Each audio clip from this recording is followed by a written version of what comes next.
श्री गणेशाय नमः। ओम श्री गुरुवे नमः। आज की भगवत चर्चा संत श्री डोंगरे जी महाराज के भागवत कथा प्रवचन पर आधारित भाग 67। अब गोवर्धन लीला की कथा आती है। श्री सुखदेव जी कहते हैं, परीक्षित, भगवान श्री कृष्ण बलराम जी के साथ वृंदावन में रहकर अनेकों प्रकार की लीलाएं कर रहे थे।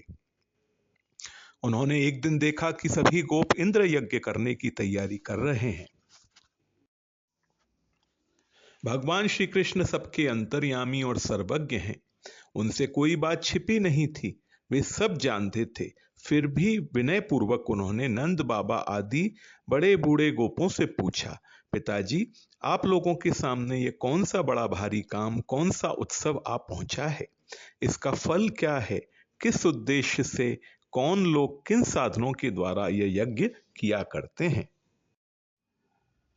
नंद बाबा ने कहा, पर्जन्यो भगवान इंद्रो मेघास्तस्यात्ममूर्तयः ते भी वर्षन्ति भूतानां प्रीणनम जीवनम पयः। बेटा, भगवान इंद्र वर्षा करने वाले मेघों के स्वामी हैं। ये मेघ उन्हीं के अपने रूप हैं। वे समस्त प्राणियों को तृप्त करने वाला एवं जीवन दान करने वाला जल बरसाते हैं।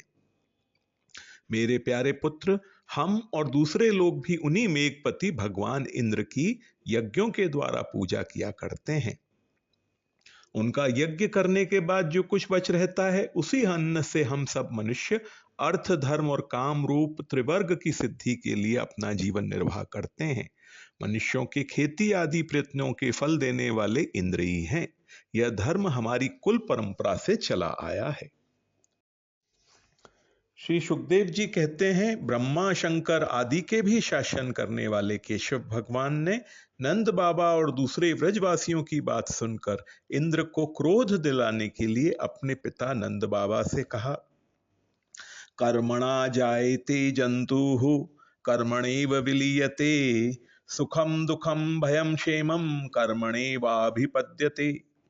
पिताजी, प्राणी अपने कर्म के अनुसार ही पैदा होता है और कर्म से ही मर जाता है। उसे उसके कर्म के अनुसार ही सुख दुख भय और मंगल के निमित्तों की प्राप्ति होती है। जब सभी प्राणी अपने अपने कर्मों का ही फल भोग रहे हैं, तब हमें इंद्र की क्या आवश्यकता है?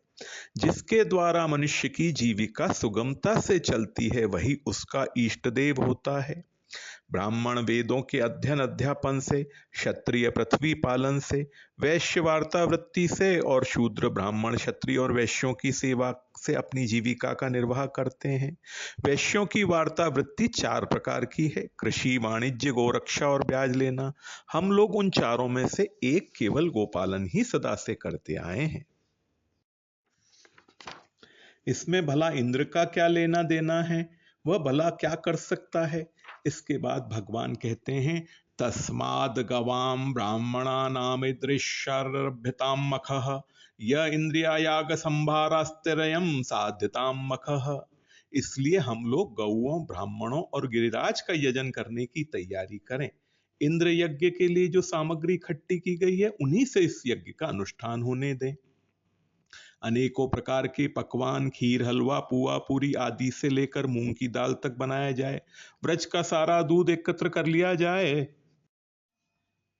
वेदवादी ब्राह्मणों के द्वारा भली भांति हवन करवाया जाए और उन्हें अनेकों प्रकार के अन्य गौएं और दक्षिणाएं दी जाएं। और भी चांडाल, पतित तथा कुत्तों तक को यथा योग्य वस्तुएं देकर गायों को चारा दिया जाए। फिर गिरिराज को भोग लगाया जाए। इसके बाद खूब प्रसाद खा पी कर, सुंदर सुंदर वस्त्र पहनकर, गहनों से सजा लिया जाए और चंदन लगाकर गौ, ब्राह्मण, अग्नि तथा गिरिराज गोवर्धन की प्रदक्षिणा की जाए। पिताजी, मेरी तो ऐसी ही सम्मति है। यदि आप लोगों को रुचे तो ऐसा ही कीजिए। ऐसा यज्ञ गौ, ब्राह्मण और गिरिराज को तो प्रिय होगा ही, मुझे भी बहुत प्रिय है। श्री सुखदेव जी कहते हैं, परीक्षित, कालात्मा भगवान की इच्छा थी कि वे इंद्र का घमंड चूर चूर कर दें। नंद बाबा आदि गोपों ने उनकी बातें सुनकर बड़ी प्रसन्नता से स्वीकार कर ली। भगवान श्री कृष्ण ने जिस प्रकार का यज्ञ करने को कहा था, वैसा ही यज्ञ उन्होंने प्रारंभ किया। पहले ब्राह्मणों से स्वास्थ्य वाचन कराकर उसी सामग्री से गिरिराज और ब्राह्मणों को सादर भेंटें दी तथा गौओं को हरी हरी घास खिलाई। इसके बाद नंद बाबा आदि गोपों ने गौओं को आगे करके गिरिराज की प्रदक्षिणा की। कृष्णस्तवन्यतमं रूपं गोप विश्रम्भणं गतः शैलोस्मिति ब्रुवन् भूरि बलिमादद बृहद्वपुः। भगवान श्री कृष्ण गोपों को विश्वास दिलाने के लिए गिरिराज के ऊपर एक दूसरा विशाल शरीर धारण करके प्रकट हो गए तथा मैं गिरिराज हूं इस प्रकार सारी सामग्री ग्रहण करने लगे। इस प्रकार भगवान श्री कृष्ण की प्रेरणा से नंद बाबा आदि बड़े बूढ़े गोपों ने गिरिराज गौ और ब्राह्मणों का विधि पूर्वक पूजन किया और फिर श्री कृष्ण के साथ सब ब्रज में लौट आए। श्री सुखदेव जी कहते हैं, परीक्षित, जब इंद्र को पता लगा मेरी पूजा बंद कर दी गई है तब वे नंद बाबा आदि गोपों पर बहुत ही क्रोधित हुए। परंतु उनके क्रोध करने से होता क्या, उन गोपों के रक्षक तो स्वयं भगवान श्री कृष्ण थे। गोपेभ्यः कृष्णनाथेभ्यो नंदादिभ्य शुकोपसः। इंद्र को अपने पद का बड़ा घमंड था। वे समझते थे कि मैं ही त्रिलोकी का ईश्वर हूं। उन्होंने क्रोध से तिलमिलाकर प्रलय करने वाले मेघों के सांवर्तक नामक गण को व्रज पर चढ़ाई करने की आज्ञा दी और कहा, भला देखो तो सही, एक साधारण मनुष्य कृष्ण के बल पर उन्होंने मुझ देवराज का अपमान कर डाला। वाचालं बालिशं स्तब्धमज्ञं पंडितमानिनं कृष्णं मर्त्यमुपाश्रित्य गोपा में चक्रूर प्रियम। कृष्ण ज्यादा बोलने वाला, नादान, अभिमानी और मूर्ख होने पर भी अपने को बहुत बड़ा ज्ञानी समझता है। वह स्वयं मृत्यु का ग्रास है, फिर भी उसी का सहारा लेकर इन अहीरों ने मेरी अवहेलना की है।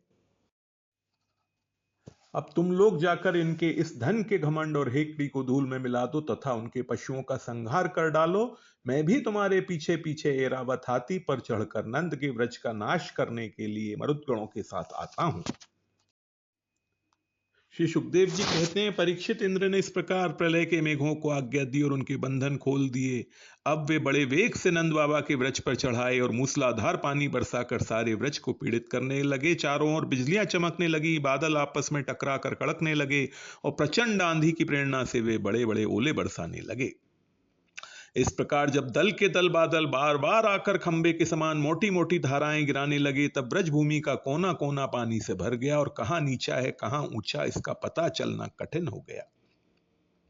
इस प्रकार मूसलाधार वर्षा तथा झंझावत के झपाटे से जब एक एक पशु ठिठुरने और कांपने लगा, ग्वाल और ग्वालिनें भी ठंड के मारे अत्यंत व्याकुल हो गईं, तब वे सब के सब भगवान श्री कृष्ण की शरण में आए।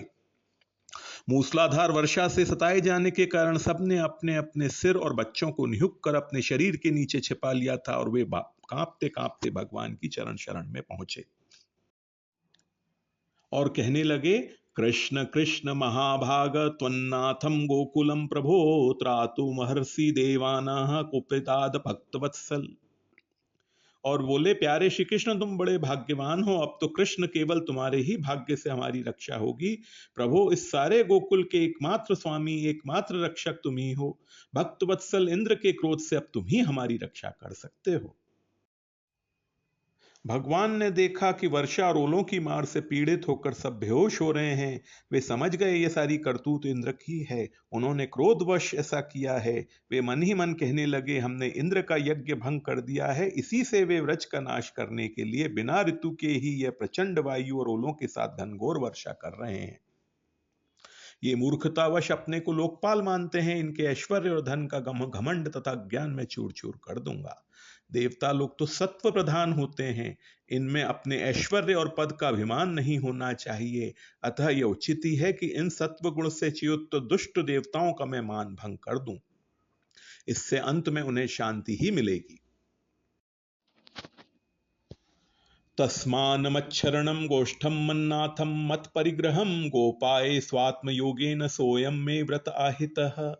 यह सारा व्रज मेरे आश्रित है, मेरे द्वारा स्वीकृत है और एकमात्र मैं ही इसका रक्षक हूं। अतः मैं अपनी योग माया से इसकी रक्षा करूंगा। संतों की रक्षा करना तो मेरा व्रत ही है। अब उसके पालन का अवसर आ पहुंचा है। भगवान ने रामावतार में कहा था, सक्रदेव प्रपन्नाय तवा स्मृति च याचते अभयम सर्वभूतभ्यो ददाम्य तद व्रतम मम। जो एक बार मेरी शरण में आ जाता है और मैं तुम्हारा हूं इस प्रकार याचना करता है, उसे मैं संपूर्ण प्राणियों से अभय कर देता हूं। इत्युक्त्वकेन हस्तेन कृत्वा गोवर्धनाचलम दधार लीलाया कृष्णस्य छत्राकमिव बालकः। इस प्रकार कहकर भगवान श्री कृष्ण ने खेल खेल में एक ही हाथ से गिरिराज गोवर्धन को उखाड़ लिया, और जैसे छोटे छोटे बालक बरसाती छत्ते को पुष्प को उखाड़ कर हाथ में रख लेते हैं, वैसे ही उन्होंने इस पर्वत को धारण कर लिया। बोलो गिरिराज धरण की जय। इसके बाद भगवान ने गोपों से कहा, माताजी, पिताजी और ब्रजवासियों, सभी लोग अपनी गौओं और सब सामग्रियों के साथ इस पर्वत के गड्ढे में आकर आराम से बैठ जाओ। भगवान श्री कृष्ण ने सब ब्रजवासियों के देखते देखते भूख प्यास की पीड़ा, आराम विश्राम की आवश्यकता सब कुछ भुलाकर 7 दिन तक लगातार उस पर्वत को उठाए रखा। वे एक डग भी इधर से उधर नहीं हुए। श्री कृष्ण की योग माया का यह प्रभाव देखकर इंद्र के आश्चर्य का ठिकाना न रहा। अपना संकल्प पूरा न होने के कारण उनकी सारी हेकड़ी बंद हो गई। वे भौचक्के से रह गए। इसके बाद उन्होंने मेघों को अपने आप वर्षा करने से रोक दिया। जब पानी बरसना रुक गया, आकाश से बादल छट गए और सूर्य दिखने लगे, तब श्री कृष्ण भगवान ने गोपों से कहा, मेरे प्यारे गोपों, अब तुम लोग निडर हो जाओ और अपनी स्त्रियों, गोधन तथा बच्चों के साथ बाहर निकल आओ। देखो, अब आंधी पानी बंद हो गया और नदियों का पानी भी उतर गया। भगवान की ऐसी आज्ञा पाकर अपने अपने गोधन, स्त्रियों, बच्चों और बूढ़ों को साथ ले अपनी सामग्री छकड़ों पर लाद कर धीरे धीरे सब लोग बाहर निकल आए। सर्वशक्तिमान भगवान श्री कृष्ण ने भी सब प्राणियों के देखते देखते खेल खेल में ही गिरिराज को पूर्ववत उसके स्थान पर रख दिया। ब्रजवासियों का हृदय प्रेम के आवेग से भर रहा था। पर्वत को रखते ही वे भगवान श्री कृष्ण के पास दौड़ आए। कोई उन्हें हृदय से लगाने लगा, कोई चूमने लगा। सबने उनका सत्कार किया। यशोदा जी ने, रोहिणी जी ने, नंद बाबा और बलवानों में श्रेष्ठ बलराम जी ने स्नेह में आतुर होकर श्री कृष्ण को हृदय से लगा लिया और आशीर्वाद दिए। परीक्षित उस समय आकाश में स्थित देवता, साध्य, सिद्ध, गंधर्व और चारण आदि प्रसन्न होकर भगवान की स्तुति करते हुए उन पर फूलों की वर्षा करने लगे। राजन स्वर्ग में देवता लोग शंख और दुदुम्बियां बजाने लगे। तुमरू आदि गंधर्व राज भगवान की मधुर लीला का गान करने लगे। इसके बाद भगवान श्री कृष्ण ने व्रज की यात्रा की। उनके बगल में बलराम जी चल रहे थे और उनके प्रेमी ग्वाल बाल उनकी सेवा कर रहे थे। श्री सुखदेव जी कहते हैं, परीक्षित, जब भगवान श्री कृष्ण ने गिरिराज गोवर्धन को धारण करके मूसलाधार वर्षा से व्रज को बचा लिया, तब उनके पास गोलोक से कामधेनु बधाई देने के लिए और स्वर्ग से देवराज इंद्र अपने अपराध को क्षमा करने के लिए आए। भगवान का तिरस्कार करने के लिए इंद्र बहुत ही लज्जित थे। इसलिए उन्होंने एकांत स्थान में भगवान के पास जाकर अपने सूर्य के समान तेजस्वी मुकुट से उनके चरणों का स्पर्श किया। इंद्र ने 10 श्लोकों में भगवान की स्तुति की है और अंत में कहा है, ईश्वरम गुरुमात्मनम त्वामहम शरणम गतः। आप मेरे स्वामी हैं, गुरु हैं और मेरी आत्मा हैं। मैं आपकी शरण में हूं। श्री भगवान ने कहा, इंद्र, तुम ऐश्वर्य और धन संपत्ति के मत से पूरे पूरे मत वाले हो रहे थे, इसलिए तुम पर अनुग्रह करके ही मैंने तुम्हारा यज्ञ भंग किया है। यह इसलिए कि अब तुम मुझे नित्य निरंतर स्मरण रख सको। इंद्र, तुम्हारा मंगल हो। अब तुम अपनी राजधानी अमरावती में जाओ और मेरी आज्ञा का पालन करो। अब कभी घमंड न करना।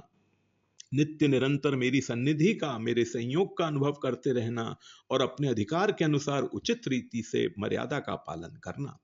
परीक्षित, भगवान इस प्रकार आज्ञा दे ही रहे थे कि मनस्विनी कामधेनु ने अपनी संतानों के साथ गोप वेशधारी परमेश्वर श्री कृष्ण की वंदना की और उनको संबोधित करके कहा, सच्चिदानंद स्वरूप श्री कृष्ण, आप महायोगी योगेश्वर हैं। आप स्वयं विश्व हैं, विश्व के परम कारण अच्युत हैं।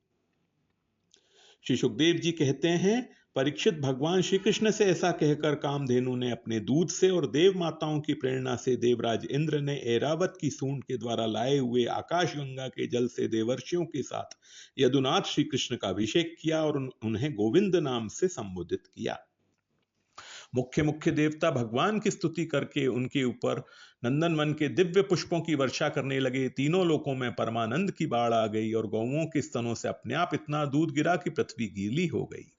इस इंद्र ने इस प्रकार गौ और गोकुल के स्वामी श्री गोविंद का अभिषेक किया और उनसे अनुमति प्राप्त होने पर देवता, गंधर्व आदि के साथ स्वर्ग की यात्रा की। अभिषेक का दूध वहां सुरभि कुंड के रूप में प्रकट हुआ है। आज भी गिरिराज में सुरभि कुंड है।